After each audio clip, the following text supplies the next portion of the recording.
Welcome back, everybody. This is James Bouligny here for Cover1 Playoffs Edition. We are in the first week of the high school football playoffs for the Concho Valley and the South Plains, though. Before we get into it, gotta welcome my co-hosts, Ryan Chadwick and Paul Harris. How's it going, guys? What's up, James? And Nick Thompson. Going on, guys? What's going on, Nick? All right, before we get any further into it, though, we gotta thank our title sponsor, Whataburger. Whataburger's Buffalo Ranch Chicken Strip Sandwich is back. Chicken strips. Chicken strips. Chicken strips. Ranch. Ranch.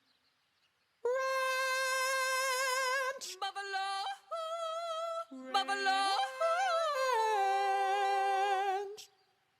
Monterey Jack cheese.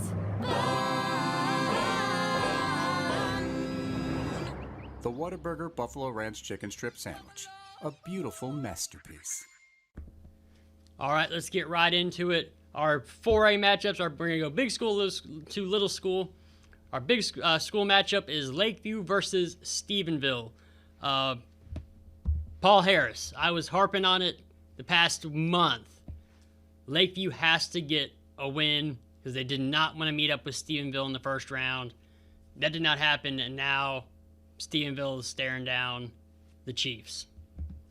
Well, and it's tough because the Chiefs were so close. The overtime loss to Pecos, the 7-point loss to Big Spring, and then suddenly even a win over Andrews, wouldn't have done it. And so now here they are, not just drawing a district champ, but the fourth ranked team in the state. So, it's such a good district. It would have been a tough draw no matter what, but it's unfortunate because Lakeview was close and they had a chance to finish third or second, and they got about as tough of a matchup as you could imagine. I mean, they were close in two games. Like they were close against Pecos and either one of those. I mean, Lakeview had its chances to win. They led in both of them, so it's really unfortunate that they weren't able to get that done. Yeah, well, It's not all doom and gloom though, right? Like Lakeview's still in the playoffs. Let's say they get an early turnover or something. Now this is a team that can score quickly. What is the best choice here? Because they're not really known for grinding out the clock and running the ball and whatnot. Can you get into a sprint? Reminder that 60% of sales on Amazon. Get enough explosive plays? No, they definitely don't want that, and they do have a great passing offense, and so you want to control the ball like you said, but it's tough when what they do is they've got a big play passing offense really more than anything. So, golly, I mean, if they could get some early points, maybe some turnovers. Who knows? But I mean, that it's just such a tough matchup for Lakeview, even best case scenario. Yeah, no. Stephenville, of course, is ranked. They are probably going to be one of the teams headed to Jerry World after they get done with the playoffs, heading to the championship. So, like I said, Lakeview's got to get out early and hope the ball bounces their way a couple times in this game. But let's move on. El Paso Montwood, Chadwick, El Paso Montwood, and Friendship. Let's hear about it. So this game's going to be on Friday at 7 p.m. Friendship took care of business in District 2-6A. They went undefeated, claimed that outright district championship, and now they get to host a playoff game. El Paso Montwood comes to town. This is a team that's going to have to make a long drive and then run up against an explosive offense like the Friendship Tigers. I will say if Montwood wants to win this game, they have to take advantage of the big play, potential.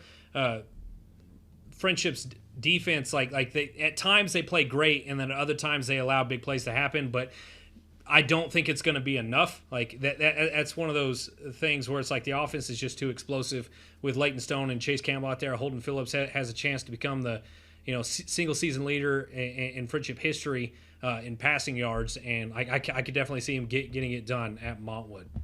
Oh, hey, look, Central took the lead a couple. I mean, they was tied up, took the lead. What does Montwood have to do to win this game? They have to do exactly what Central did for about 3 quarters. In that second half, Friendship hardly touched the ball in the third quarter and the beginning of the fourth quarter. It's just like the Stephenville-Lakeview matchup. Montwood's going to have to control the clock, but again, it's not going to matter because the defense is opportunistic. Well, they will get 1 or 2 takeaways, and then that offense is capable of scoring in 10 seconds or less. All right. Nick, we got El Paso Bel Air at Monterey and Estacado at Fort Stockton. We went out and traveled last Thursday up to Amarillo to watch Monterey play the Amarillo Caprock. They did a pretty good job there, handled business. I want to say they didn't they led them scoreless. Monterey should beat the Highlanders. They're 0-10 this week, 0-6 in district play. And they have, according to their schedule at least, they've averaged about 14 points a game. So I think Monterey is pretty much going to have a pretty easy game going in the first round of playoffs. But this is high school football; anything can happen. And what about Fort Stockton and Estacado there? Estacado, they're 6-4 in the district. We've been following the Matadors and haven't lost the district game at all. Their schedule at a standpoint, it should.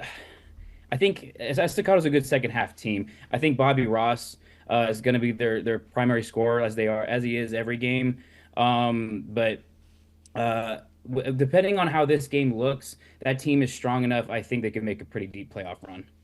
And that's the thing about Estacado too. It's like what defense is going to show up. Bobby Ross is a two-way starter, of course, and he's also their tackle and sack leader. But Estacado has gotten themselves into trouble in games where they have a lot of penalties. So if they just keep playing for each other, just exactly as Coach Ward has been preaching in all season, and they limit their mistakes and penalties, I don't think that they're going to be losing in the first two rounds at least.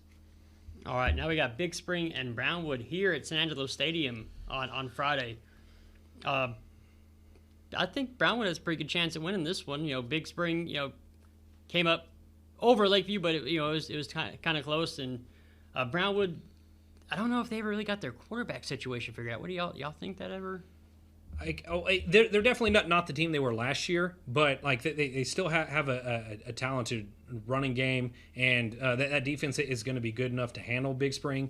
Now, to your point, Big Spring has an insane hurry-up offense. They can execute plays quicker than pretty much anyone in 4A, but I do think that the Lions are going to claim this one, but I think people might be surprised. It might be closer than you think.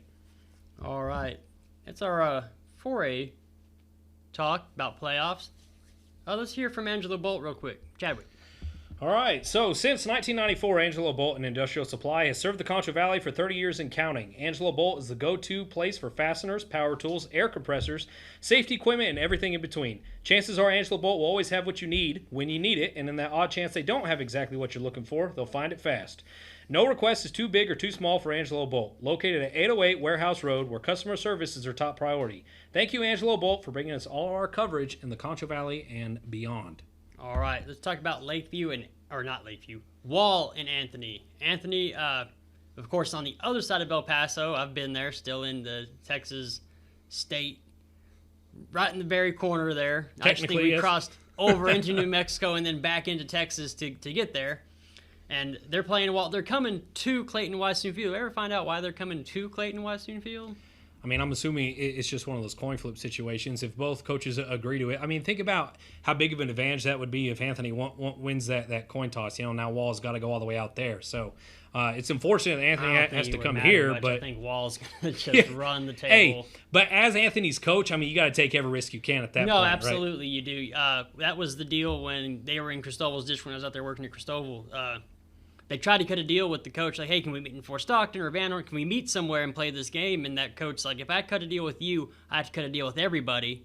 And this is my advantage because are y'all going to move y'all's game for me to cut? I mean, think about having to move 4 district games to somewhere in between.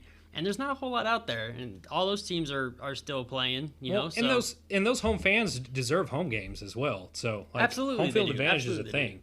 But with that being said, I don't think it's going to matter even if Wall was going to Anthony. Landon York and company are just too strong this year.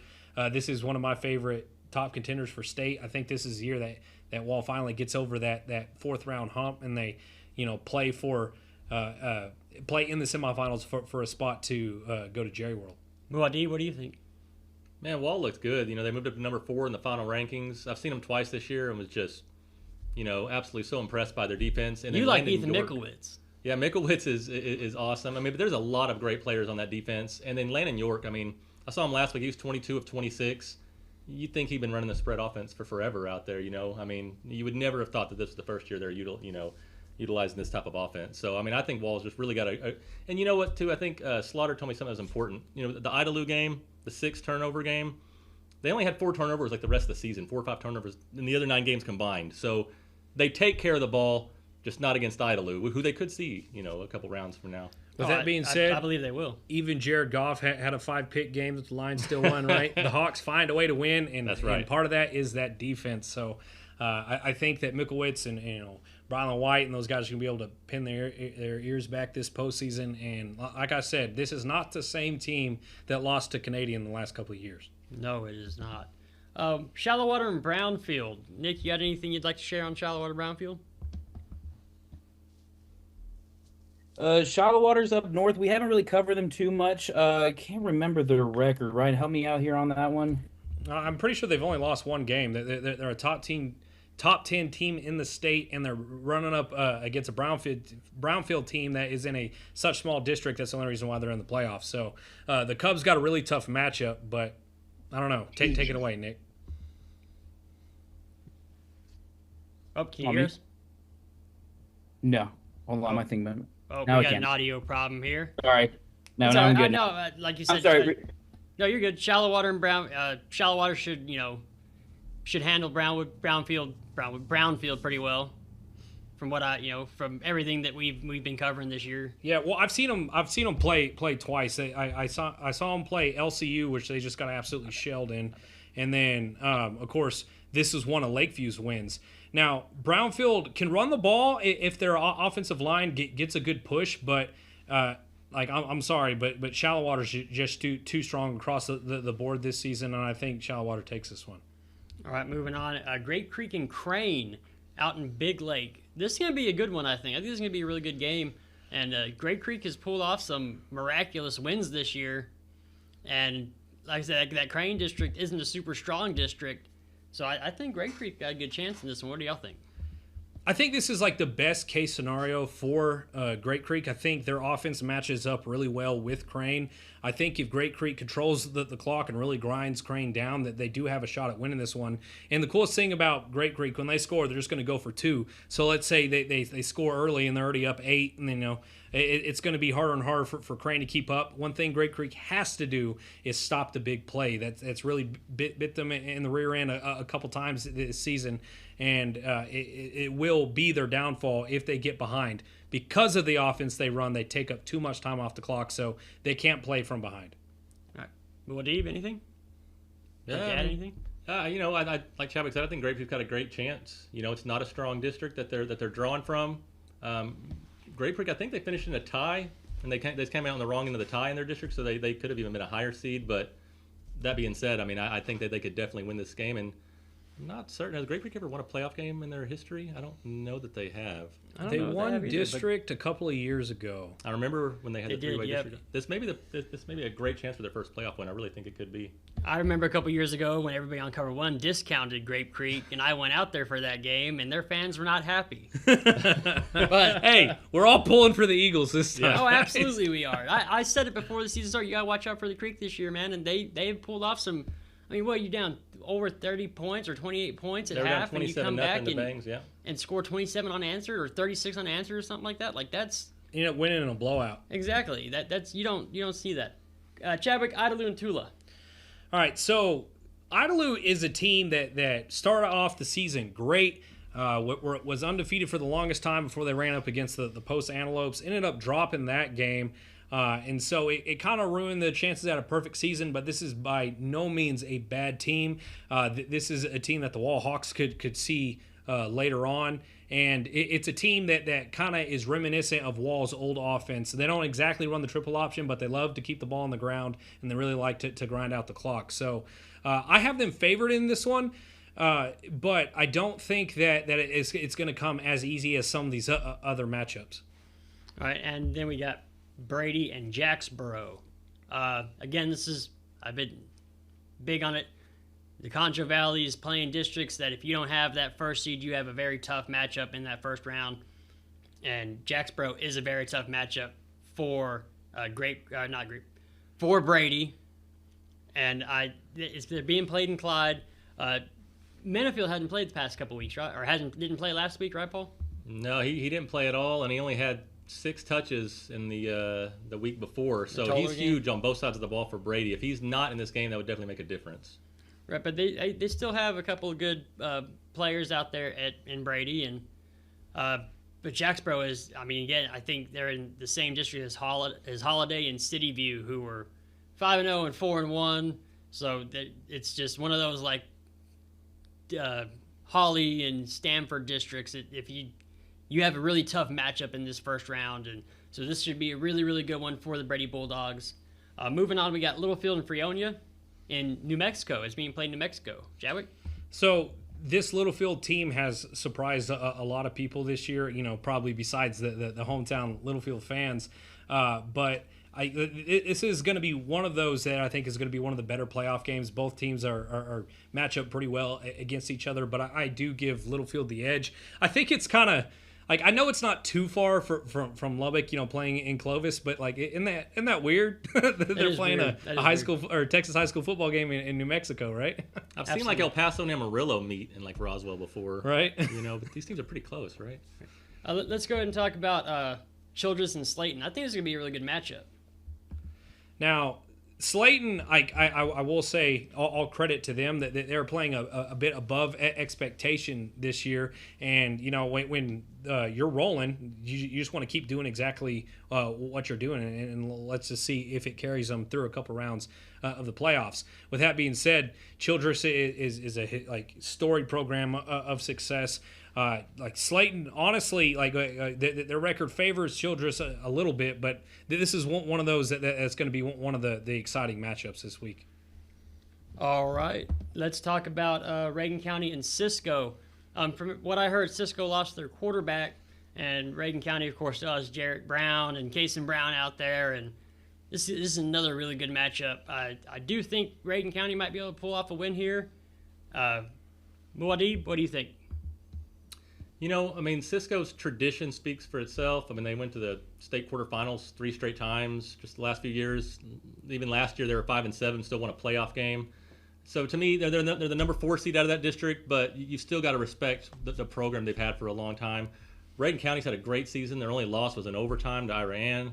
They ran through that district, really weren't tested too much, and so the switch to Jarrett Brown, I think, was a good switch for them. He can run, he can throw. He's got Chris Johnson in the backfield, Nick Franklin as a receiver, and then, of course, his brother, Cason Brown, who's received numerous offers, and he's been pretty quiet, lately, but he's definitely a difference maker out there on the perimeter, and so I think Reagan County's got a good chance to get a playoff win. All right, and then we got New Home and Panhandle. Chadwick, you said New Home's kind of a weird team this year. Yeah, and that's exactly how I was going to lead into this one. New Home is a bit of a weird team for me this year. I've covered them twice this season. In the first matchup against Muleshoe, they played them tough, and we know how good Muleshoe can be. This is a team that advances in the playoffs every single season until they run up against a team like Brock. Like you were at that game at San Angelo Stadium. Yeah, I was. But then they run up against teams like the New Deal gave them a lot of trouble, and they were better than the New Deal this year. And then of course they couldn't really compete with Olton or Post. Or actually, I'm sorry, scratch that, Abernathy or Post. So, this team was actually projected to win the district before the season started, and just didn't really pan out that way. But with that being said, this is still a team with a very solid defense and a really good running game. I definitely see them clearing the first round here. All right, we're going to move on. Before we do, we got to thank Great American Cookie. Celebrate birthdays with a cookie cake. Great American Cookie says, good luck to the Wall Hawks. For your next party, get a cookie that's like a cake. Cookies, brownies, ice cream, and more for birthdays, holidays, or game days. Go to Great American Cookie, located with Marble Slab next to Cinemark Tinseltown at 4553 Sherwood Way. All right, we're going to talk about Cristobal and Anson. Did anybody think Cristobal would be the 2nd seed at the beginning of the year? Now they're the 2nd seed playing Anson in the first round of the playoffs? Paul. I honestly don't. I didn't think Cristobal would make the playoffs, and even a couple weeks ago, I thought they were probably destined for the 5 seed. I got to give them a ton of credit for back-to-back wins over Sonora and Ozona. And last week, it was do or die for them. If they don't win that game, they finish 5th place out of the mix, and then they jump all the way to the 2 seed. And it was Ozona last week, too. Yeah, and Ozona had everything to play for. Ozona didn't want to draw Hawley in the first round, so it's not like Ozona was cruising, So I just, Cristobal just deserves a ton of credit for stepping up with 2 huge wins to get to this position. Yeah, shout out Coach Otho. Yeah, that being said, though, Anson is an extremely talented team. I was at the game last year where they played Sonora in the first round, and they give Sonora a run for their money. And it was like a 1-point game at the end. So Cristobal has their hands full with Anson, so they got to play like they've been playing. And maybe they're just hitting stride at the right time. They're hitting stride right now, and they'll get a win this first round. Sunray Olton, Chadwick. Sunray has Lujan there at quarterback, and he is potentially a D1 athlete, I think. Yeah, no, like he's incredible at slinging the football around. Not to mention he's such a dangerous threat when he's running the football. Sunray is in the top 10 for a reason. Not saying Olton's a bad team at all. They played post. I mean, they made the playoffs. Pretty tough for at least one half. I was at that game. And that's one thing that the Antelope said afterwards was like, that's a good football team over there. Watch out for them. But I don't think it's going to matter against Sunray. They just have too many weapons, and I think Sunray clears this one. Yeah, Sunray's, I mean, I would love to be there, so I just like to see how their quarterback plays. Post and Spearman. Nick, you want to talk about Post? Yeah, was at the game last week. Coach John Wright he's super happy, proud of his boys. They've been resilient all year, 10-0, undefeated the year, win district champs. They kind of meet halfway in Tulia and play Spearman, the Lynxes, I believe. And they're kind of a run of the mill, 4-6, 5-5 kind of team. But I think Post, if they can lock down their defense like they did last game, they were down for a little bit at a good point, and then that defense came in and kind of just locked things down and made sure they won that game, and they did. So I think if that defense can step up, they can lock down this first playoff game. And you want to talk about a team that's playing a bit above expectation. I don't think anyone expected the Post Antelopes to be 10-0, especially playing in the same district as guys like Newholm and Abernathy, because Abernathy isn't a slouch either. But Post showed the grit and determination they needed last week in the de facto district championship game, and even though they were trailing to Abernathy, they came back and beat them, just like Nick said. So this one's going to be really exciting. Speaking of Abernathy, they got West Texas Stinnett coming up. I think that this is one of those that the seeding works in Abernathy's favor, and I know for a fact that they're kicking themselves that they let that game against Post get away from them. But this is a team that's also really dangerous on the ground with a pair of good backs. So let's see, Abernathy, avenge the loss that they had last week and get a by-district championship.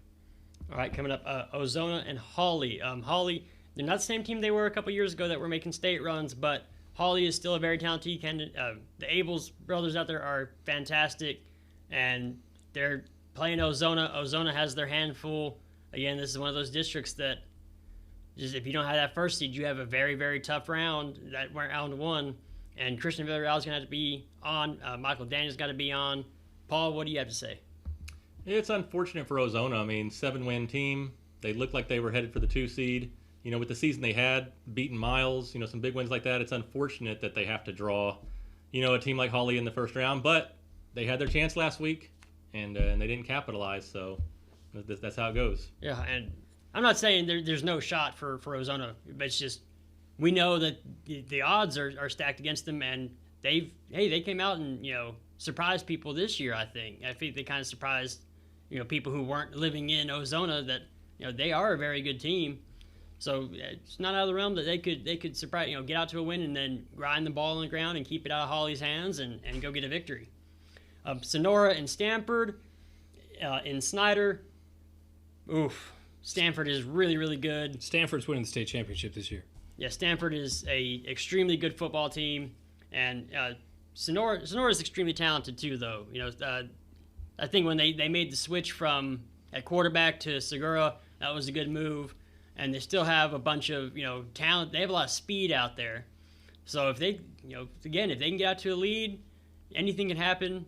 And, Stanford could be playing from behind. But, again, they are a very good football team. Ballinger Tioga. Paul, you want to talk about your Bearcats? Yeah, I definitely will. They were winless last year, and so 5-5 season this year. There's a lot of excitement out there. just to see them winning some games. And 1-point win over Heiko last week to get in the playoffs. They went and earned it. And they're the 4th place team though, and so tough draw. I don't know much about this Tioga team. I don't even know where that is.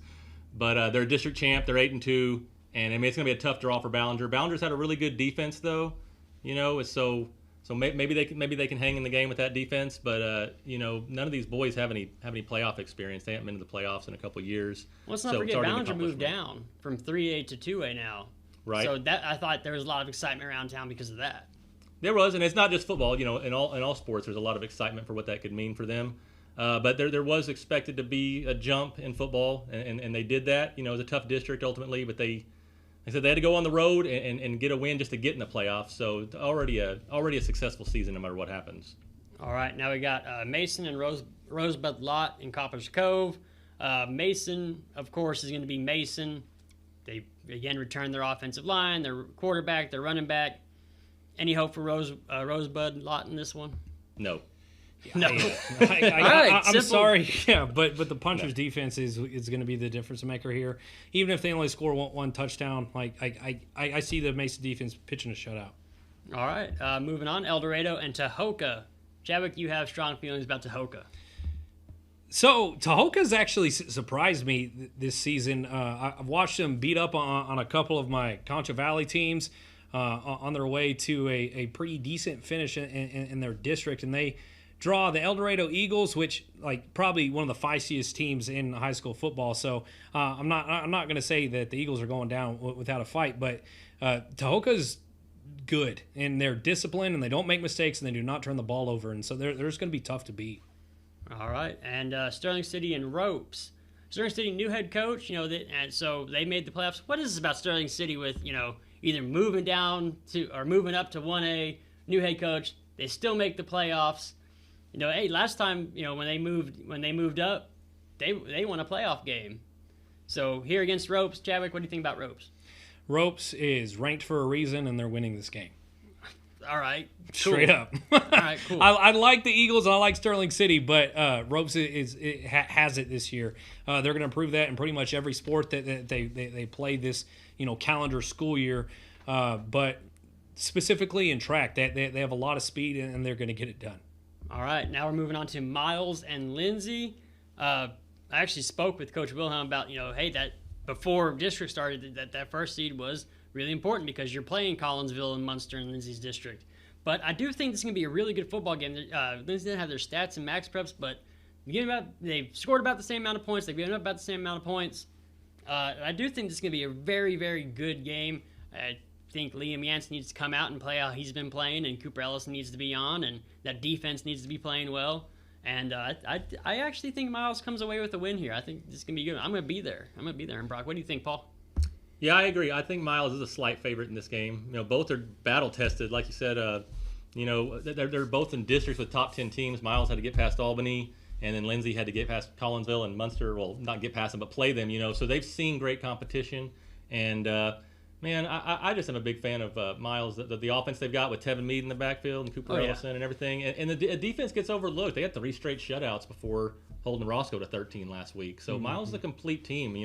They didn't look like it against Albany, but Albany's number 2 in the state. I think Miles is definitely capable of winning not just 1, but maybe 2 playoff games. Oh, yeah, no, absolutely. I think that they are. Wilhelm has that team moving in the right direction. And you would figure, oh, man, they're losing their quarterback. Last year they're losing their quarterback. They're going to take a step back, but Yancey has stepped in and filled those shoes as well as anybody can. He's played extremely well this year, and I look forward to a Miles victory here. But moving on, for any banking needs, go Texas Bank. Proven local, strong is how customers refer to Texas Bank, one of the most successful banks in the Lone Star State. Texas Bank is a full-service bank with over $2 billion in assets, and they operate in 16 locations from El Paso to Dallas-Fort Worth, including 3 right here in San Angelo, located at 2201 Sherwood Way, 1815 North Chadburn, and 4206 College Hills. Texas Bank staff are your friends, family, and neighbors. All right, let's go ahead and talk about some 1A ball real fast. Water Valley and Ira. You want to talk about it, Paul? Heck yeah. So Water Valley is definitely one of our best shots to make a deep playoff run. They're back in 6-man. They went to the state quarters. The last time they were in 6-man, they had to go to 11-man for two years. And they've hit the ground running. Their only loss was to a state-ranked Buena Vista team, I think. And they lost by 2. Right. Yeah. They they had a tough district, with Robert Lee and Very Best, and they took care of business. I think it's a tough first round draw. With Ira. Ira had pretty comparable result against Robert Lee. So I don't think it's by any means a gimme, but I think that Water Valley they should take care of business and get the win. You always get these really good matchups in six-man because only 2 teams go. I think Gordon's playing May or something in the first round, which is pretty nuts. Criminal. which is pretty nuts. Moving on, we're staying in that same district though. Robert Lee and Westbrook in Mertzen. Westbrook again, very talented. They're the 1 seed in that district. Robert Lee has Brenner Sherwood. Paul, what do you think? You think anyway Robert Lee comes away with a win here? I mean, they've got such a dynamic player with Brenner Sherwood. It's possible. In six-man, one player like that can make a difference. It's really unfortunate for Robert Lee. Just like some of the other teams. You have a great season, and then you get the number 2 seed and you get a draw like this. It's tough, but it's definitely not impossible by any means. They only lost to Water Valley by 12. Robert Lee can play, and they could pull off an upset. Hey, last year out of that district, Erie County pulled May in the first round. They're in Robert Lee. And I think Wyatt Morse had like 8 touchdowns altogether, and it still wasn't enough. Right. That's just the way it is in six-man football. Menard Benavides. Menard is one of those teams we haven't really talked about. It's hard to get out to these schools that especially, that are like Mason and Reagan County and Menard and Junction that are just kind of on the fringes of the Concho Valley. But Menard is a pretty talented football team, right?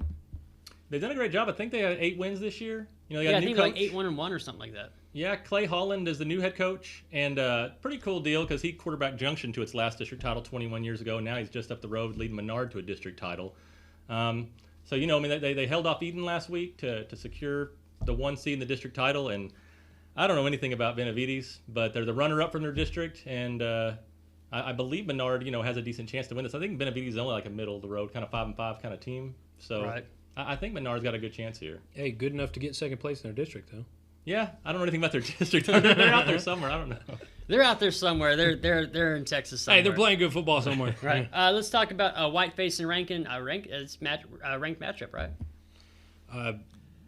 Pretty much. Like I know that Rankin Whiteface was ranked at one time. Yeah, I know Whiteface is playing good football. I don't really know much about Rankin. That's just a little bit, especially since I've been in the South Plains so much. But Whiteface is not a team you want to be matched up with in the first round. But like Rankin has good tradition and history there too as well. So it's going to be one of those high scoring six-man matchups. And like to your point earlier with these first round pulls.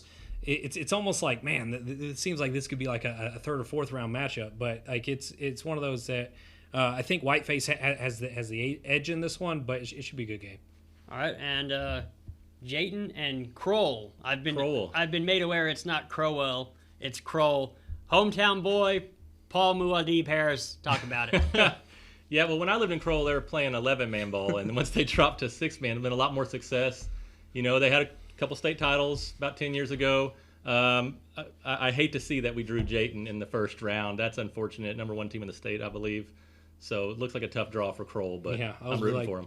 Well, what about Blackwell and Balmorhea? Blackwell, God, that was a weird district with Lorraine and with Bront. But Blackwell, I mean, in the rough start they had, and at the end of it, they still come out as the district champs. So, I don't think they're the Blackwell team of recent years that was capable of a state semifinal trip. So I think that they're probably the underdog in this matchup versus Balmorhea. All right, and Richland Springs, who are they matching up with? Bye? They're playing Bye. Who's the Bye? It should have been Calvert, but Calvert had to forfeit for whatever reason, and so Richland Springs can't ever catch a break. They're right on into the second round. Richland Springs had to catch a break, huh? Yeah, so Coyotes immediately our first team into the second round, I guess. Oh, oof! I was really worried about them playing. They have had a good. We're gonna get so much hate. We're gonna get so much hate for this. Hey, no, Richland Springs is gonna play very well this week. I've heard Bye is a little leaky on the defensive sides. All right, Rochelle and Cherokee. Cherokee's a good team. They're a top 10 team. They were in that. Richland Springs, Rochelle, and Cherokee are all in the same district last year. Yeah. So. Rochelle, tough draw for them, but they kind of knew this was coming. They knew they were the underdog against Richland Springs, and they knew this first round matchup was coming. So, all right, let's those are the high school matchups. We had to hear from sponsor. We'll be right back. $59,999 for a new Ford Expedition XLT. Get a full-size 3-row seating SUV for the family that needs a lot of room. Equipped with a moonroof, second-row captain seats, along with many more features, make it the absolute perfect SUV. You can only get deals like this at Jim Bass Ford, Houston Hart and Arden Road, or shop 24/7 at bassbunch.com, or use this QR code. Yep, the one on my shirt. All right, we're going to talk about some college football. Angelo State versus West Texas. Paul, talk about it.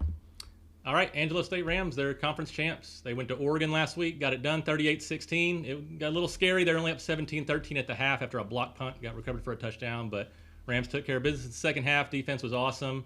And so only the fourth conference title, I believe. And, so even though they got it locked up, still a lot to play for versus West Texas A&M coming to town, because the Rams are number 4 in the regional rankings, just moved up one spot. And the top 4 teams, they get a home game. Well, the 1 seed gets a bye, 2, 3, and 4 get a home game.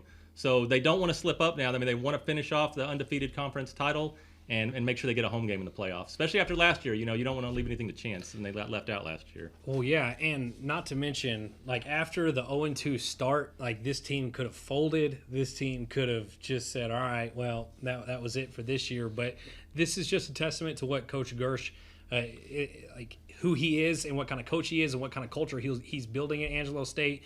Because although they missed the playoffs barely last year, this is a team that it's almost expected to not only make the playoffs, but to be in contention for the conference championship and go pursue a national championship.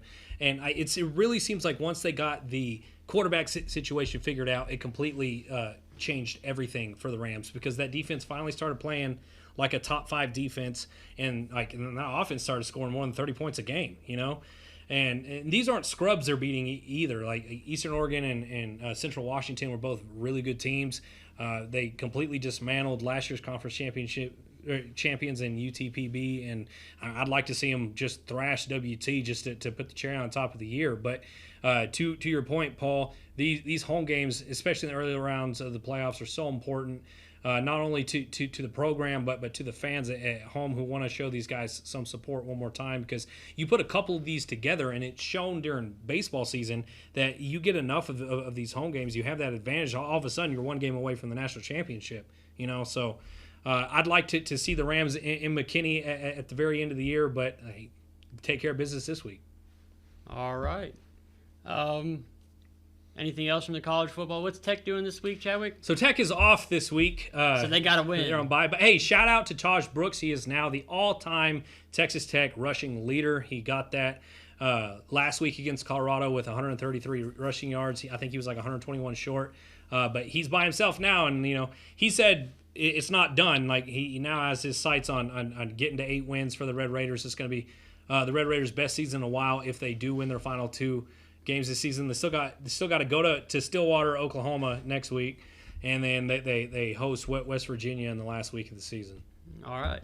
Well, after you're done traveling around for high school football, you can go catch all the collegiate and pro action at the ArcLight Bar and Grill. If you're looking for a place with more action than Thanksgiving and an election year, the ArcLight Bar and Grill is the place for you. Watch all the football you can handle on the largest video wall in West Texas with 20 other flat screen TVs to keep up with your favorite team. Also, you can catch these hands at the ArcLight as the Mike Tyson and Jake Paul match is happening this Friday.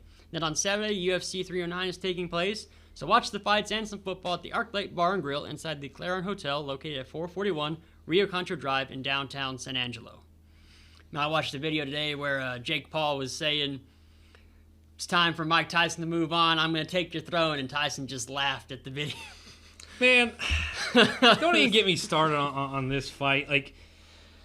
If I was a boxer and I wanted my chance at the ultimate champ, then cool. But maybe 10 years ago, he's fighting a 61-year-old man at this point. I still would not want to fight Mike Tyson. Yeah, no, exactly. We all hope Mike knocks him out.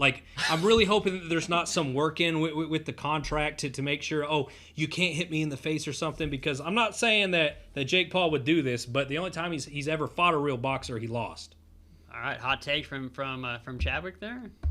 Is that a hot take? I mean, he's a YouTuber, man. All right. He can punch, though. All right. I mean, we'll see if he can come in at least his studio brother, and punch one of us. At least his brother embraced the absurdity and joined the WWE. Logan Paul is actually really entertaining to watch in the WWE, but Jake Paul's still trying to pursue a professional boxing career, and I don't know. No one wants to see Mike Tyson get knocked out. Nobody. He'll tarnish his legacy, and he's 61. You know. No, absolutely. We lost Nick, so we don't have him for final thoughts. But Chadwick, is that your final thought? You just want to talk trash about the Paul brothers? No, all I wanted to say was, man, playoffs are here. This has been a successful regular season, and guys, that was a lot of games we just went through. Right? So, I know. When I was writing them down for the show, I was just like, this might be a long one, boys. So, as you can see, we timed out Nick, but there should be some great matchups this weekend. I'm excited. I'm going to be going to like 3 or 4 games this weekend alone, and I mean we're going to work our way all the way through the state championships in Dallas. So let's go. Paul, you got any final thoughts? I just want to mention the Junction Eagles because they were left off the list, I believe. Oh, Chadwick. That's okay. They're 100 miles away. Bro, they're district champ. I apologize, for what Junction. it's worth, they're 9-1, first district title in 21 years, and they've got a real chance. Out there in Region 4, they dropped to 2A Division 2, so they've got a real chance to make a run. So they're kind of under the radar. So under the radar, they didn't get mentioned. But let's. With that being said, Lubbock Cooper, I'm so sorry. I also left you off the list. Final thoughts are teams Chadwick, we left out. you ain't making the list anymore. Dude. There's been so many matches. Hey, Lubbock Cooper is favored to win this game. I'm going with the Pirates. They have to travel all the way to El Paso, though. All right. And I'm actually going to the Miles Lindsay game. That's going to be my final thought. I'm excited to finally break out of the studio a little bit and go on the road and hit some good football. And I know it's going to be a good one. I know Wilhelm's going to have those guys fired up. I know that Liam Yancey's going to put up a lot of numbers, and Cooper Elson's hopefully going to catch a lot of touchdowns because we've seen him put up 3 or 4 touchdowns in a game before.